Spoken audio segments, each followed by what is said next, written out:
This is Keith Helwig from Cops Corrections Videos. If you like my videos, please subscribe. Today I want to talk about 3 words and 1 object that police officers rely on all too often. Those 3 words are taser, taser, taser, and the object is, guess what? The taser. I've spoken on this before, but it just came to light recently in the county I work in. 2 state troopers and a county officer attempted to apprehend an individual who's behind the steering wheel of a car. They shot him with a taser twice. That didn't work. When he started to put the car in gear, they decided to grab him and pull him out of the car, which resulted in one of the deputies and one of the state troopers being dragged by the car.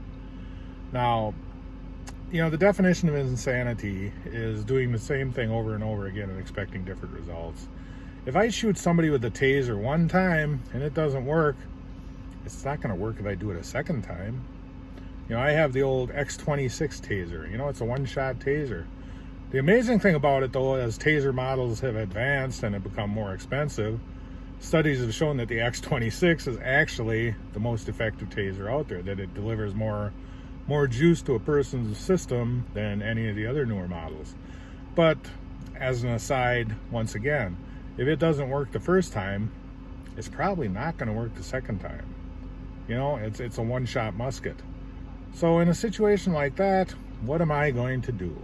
I can't tell you what to do. You have to make that decision on your own. But what I'm going to do is I'm going to do what I did when I was a captain in a prison and an inmate refused to come out of a cell. I'm going to saute them with OC. And the effective rate of a taser, particularly the X26, is 95%. In over 40 years of law enforcement experience in prisons and behind a squad car, I've had a 100% success rate with pepper spray. Now, that's not to say it's going to work every single time, but my results, it has worked every single time. We've got to consider that the taser is a great weapon. It really is. It's a good thing. A lot of times when you put that little red dot on somebody, they know the pain is going to be coming. Okay? And if you hit them and it doesn't work, what are you going to do then? Are you going to shoot them with a taser again?